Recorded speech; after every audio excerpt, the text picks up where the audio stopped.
මල්ශාලාවේ රැකියාව කළ වසන්තගේ කාර්ය වූයේ අවමංගල රථයෙන් මලමිනිය නිවසට ගෙන ගොස් භාරදීමය. බොහෝ විට රෝහල්වල මියගිය අයගේ මෘත ශරීර ලබාගත හැක්කේ සවස් වරුවේදීය. ඉන්පසු මල්ශාලාවට ගෙනවිත් පිරිසිදු කර එම්බාම් කොට සියලු කටයුතු අවසන් කරන්නට පැය 2-3ක කාලයක් ගත වේ.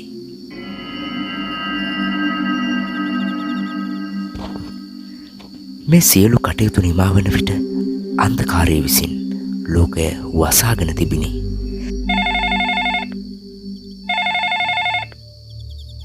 වසන්තගේ දුරකථනය නාදවන්ට ගත්තේය. මහත්තයා මේ එන්න තමයි ලෑස්ති වෙන්නේ. මං තා විනාඩි 10න් 12කින් සාප්පුවේ. වසන්ත කීවේය. හොඳයි වසන්ත. හදිස්සියක් නෑ. මිනිහ වැඩ ඉවරයි. ඒකයි කතා කළේ. මිනී පෙට්ටි සාප්පු හිමියා ඉතා කරුණාවන්ත කෙනෙකි. තමන්ගේ සේවකයින් ගැන ඔහුට මනා අවබෝධයක් තිබිණි. වසන්ත පසුම්බිය දිගහැර හැඳුනුම්පත් රියදුරු බලපත්‍රය තිබේදැයි පරීක්ෂා කොට යළිත් කලිසමේ සාප්පු එරුවා ගත්තේය. ඉන්පසු යතුරු පැදියට නැගී වසන්ත එන්ජිම ක්‍රියාත්මක කළේය. ඔහු මල්ශාලාවට එන විට අවමංගල රථයට සියලු ආම්පන්න හා මිනී පෙට්ටිය දමා තිබුණි. වසන්ත අද නම් තනියම තමයි යන්න වෙන්නේ. ෂෙල්ඩන් හදිස්සියකට කියලා සල්ලි ටිකකුත් ඉල්ලගෙන ඊයේ ගිය ගමන් තාම නැහැ. මිනිහාගේ ෆෝන් එකත් දැන් කීප පාරක් මං කතා කළා. මිනිහා ගෙවල් තියෙන්නේ ওই මලකගව තාම මලකදර පාරෙම තමයි.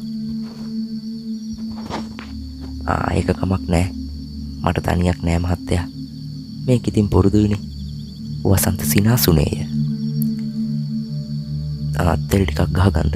මෙතන සල්ලි තියෙනවා. මල්ශාලාවෙන් අවමංගල රථයේ පාරට ගන්නා විට රාත්‍රී 10ක් පසු වී තිබිණි. ඉන්ධන පිරුණු හලින් ඉන්ධන ලබාගත් වසන්ත සෝඩා කලවම් කර තිබූ බාගේ බෝතලයෙන් උගුරු දෙකක් දමා ගත්තේ සීතලත් යන්නත් එක්කම.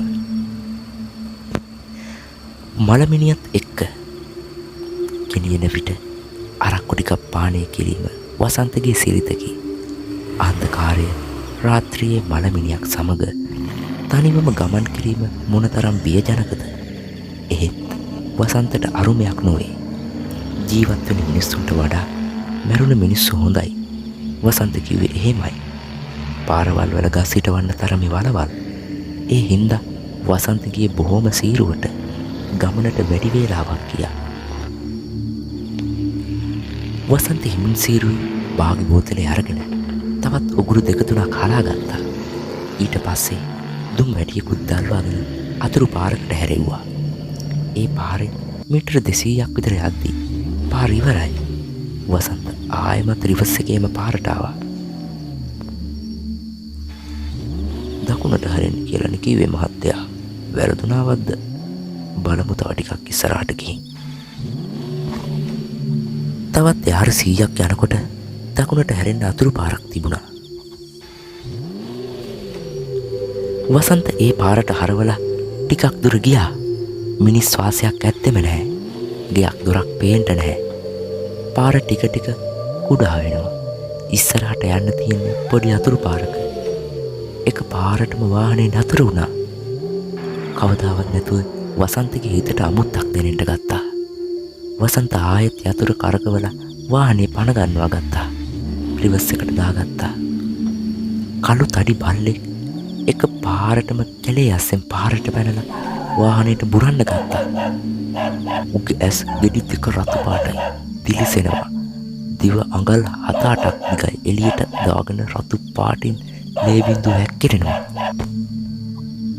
වසන්ත කුරුසයේ ලකුණ ඇඳගෙන අවමංගල රථේ පාරට ඇදගෙන ආවේ රිවර්ස් එකේමයි. වලවල් වල වැටි වැටි එද්දි මිනී පෙට්ටිය හෙලවිලා පිය නැරුණා. ඇතුලේ තිබුණ පිත්තල පහන් ටික දඩබඩ ගගා බිම පෙරළුණා.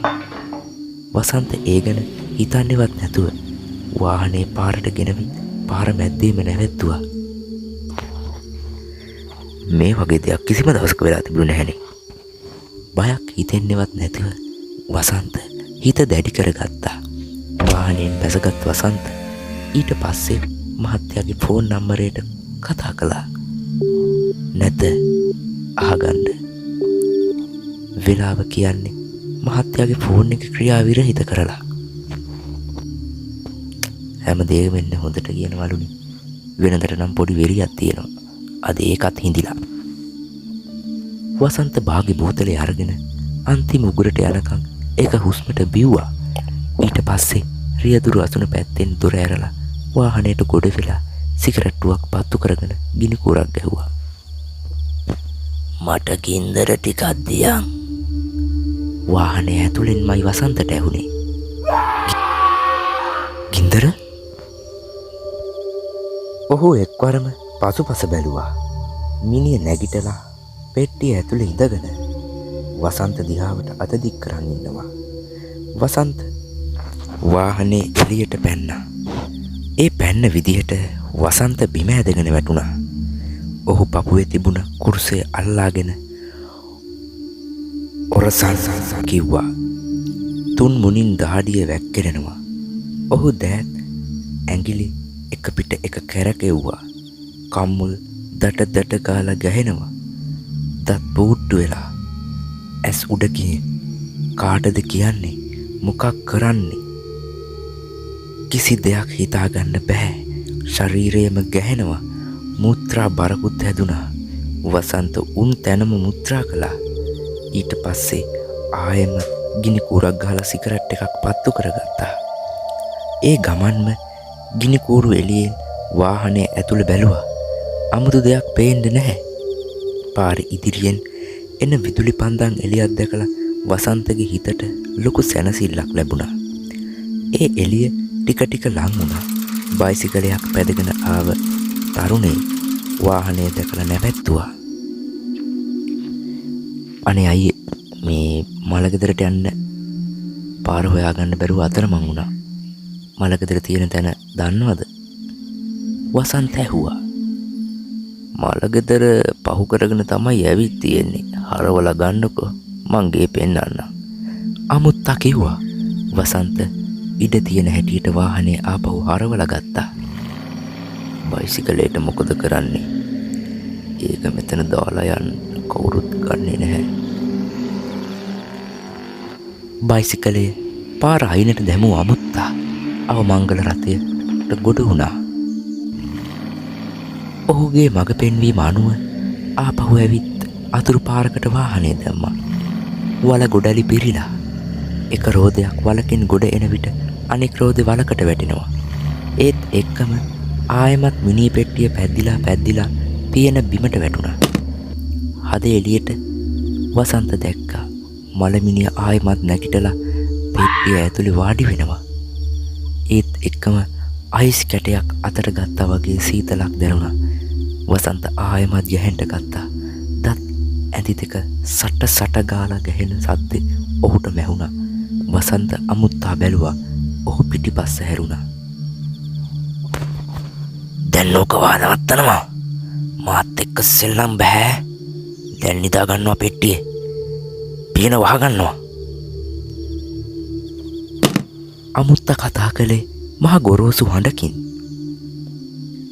ඔහු කීදේ මලමිනිය ඇහුවා. හිමිහිට පෙට්ටියේ නිදාගෙන පෙට්ටියේ පියනත් වහගත්තා. උගුරකට වේලිලා කෙල තලියක් ගුඩුස් ගාලා ගිලගත්තේ. වසන්ත වටපිට බැලුවා. ගියක් දොරක්වත් තියෙනවද කියලා දැනගන්නයි. ගියක් දොරක් පේන්න නැති තැන වසන්ත අමුත්තාගේ මුහුණ බැලුවා. අන්ධකාරයට මුහුණ හරියට පේන්නේ නැහැ. ඒත් එක්කම වාහනේ ඇතුලෙන් මහා කුණු ගඳක් දැනුණා. වසන්ත දෙතුන් වරක්ම හුස්ම ඉහළට පාරට ඇදලා බැලුවා. ඒ ගඳ ආවේ අමුත්තා ළඟින්. මොන මල දානයක් කාලා ආපු එකද දන්නේ. වසන්තට හිතුණා. එක් වරම බල්ලෙක් බුරන හඬින් වසන්තගේ අවධානය කැඩුණා. ඔහු පාර දෙස බැලුවා. ඉස්සෙල්ලා අතුරු පාරෙන් හමු වුණු තඩි වල්ලා වාහනේට පැන බුරනවා. උගේ ඇස් දෙක රතු පාට දිලිසෙනවා. දිව අඩියක් විතර බිමට එල්ලෙනවා. වසන්තේ දෑත් දෙපා පවා වෙවුලන්ට ගත්තා. ගිඩිගිඩි ගාලා වසන්තව ගැහෙනවා. කොච්චර බය වුණත් හිත දැඩි කරගත්ත වසන්ත හිතාගත්තා. තව හුඟක් දුරද? යනවා ඉවරයක් නැති තැන වසන්ත අමුත්තාගෙන් ඇහුවා. දැන් නම් වැඩි දුරක් නැහැ. ඔහු කිව්වා. කතා කරද්දි කුණුගඳ තවත් වැඩියෙන් දැනුණා. වසන්ත ඔහු දිහා බැලුවා. ඔහුගේ කට දෙපැත්තෙන් සෙම වගේ මොනවද වැක්කිරෙනවා. අනේ දෙයනේ, මම මෙව්වා ඉවසගෙන හිටියට මේවා දකින්න බය හිතෙනවා. වසන්තට එහෙම කියවුණා. දැන් වසන්තගේ ඇස් පාර දෙසටත් අමුත්තා දෙසටත් මිනී පෙට්ටිය දෙසටත් වරින් වර එහා මෙහා ගියා. එක පාරටම නරි රංචුවක් පාරට පැන්නා. වසන්තට වාහනේ නතර කරගන්න සිද්ධ වුණා. නරි රංචුව පේලියකට වගේ ඉඳන් වාහනේ දෙස හැරිලා එක දිගට හු කියන්න ගත්තා. වසන්ත වාහනේ නලාව එක දිගට ශබ්ද කරන්න ගත්තා. ඔහු එහෙම කළේ නරියන්ට යන්න විතරක් නෙවෙයි, ඒ ශබ්දය ඇහුණු කවුරු හරි පාරට ආවොත් උදව් ඉල්ල ගන්න පුළුවන් හින්දා. ඕක නවත්තනවා මල කරදරේ. අමුත්තා එක්වරම වසන්ත දිහා බලලා කේන්තියෙන් කෑ ගැහුවා. වසන්ත අමුත්තාගේ මුහුණ හරියටම දැක්කා.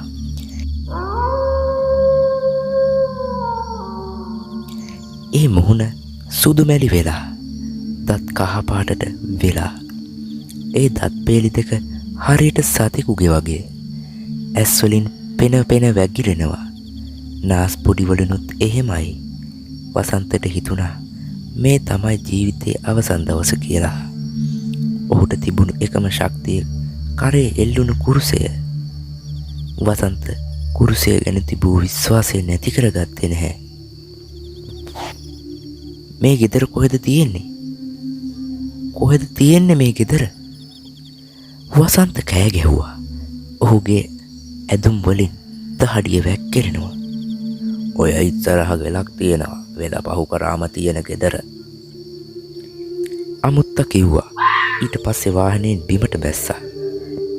බහින්න එපා මිනිස්සුયો, නරි තමුසෙව කයි බලාගෙන. ඒත් අමුත්තා නරි රංචුව මැද්දට ගියේ තමන්ගේ නිවසේ ඇති කරන සතුන් ළඟට යනවා වගේ. ඊට පස්සේ ඔහු ලඳු කැලෑව අතරින් රිංගා නොපෙනී ගියා.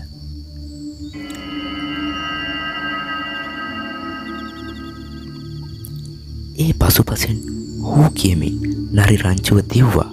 වසන්ත ඉක්මනට වාහනේ පනගන්නවාගෙන ඉදිරියට ඇදුණා. වෙල පහුවෙද්දී පැට්‍රෝමැක්ස් ලාම්පුවක් එල්ලූ මලගෙදර තියෙන නිවස තිබුණා. ඔහු වාහනේ ගියේ ළඟට රිවර්ස් කළා. මේ රෑ තනියම දාවේ? වසන්ත ළඟට පැමිණි තරුණයෙක් ඇහුවා. තනියම නෙවෙයි, මගදී බයිසිකල් කාරයෙක් හම්බුණා. මිනිහා තමයි මෙතෙන්ට එන්න පාර පෙන්නුවේ. බයිසිකල් කාරේ? තරුණින් පිරිස මුහුණින් මුහුණ බලාගත්තා. කොමිනියා වෙලට ඉස්සරහින් බැලලා කැලේට ගියා. වසන්ත එහෙම කිව්වත් කම සිහිසුන්ව බිම ඇද වැටුණා. මුහුණට දී ඉහලා මිනිස්සු ඇප නූලකුත් බැන්දා. මාසෙකට විතර කලින් ඒ මිනිහා බයිසිකලේ යද්දි ලොරියකට යට වෙලා මැරිලා තියෙනවා. එදා ඉඳලා මිනිහාගේ අවතාරය කිහිප දෙනෙකුටම හම්බ වෙලා තියෙනවා. හැබැයි කාටවත් කරදරයක් කරලා නැහැ. මල ගෙදර සිටි අය වසන්තට කිව්වා.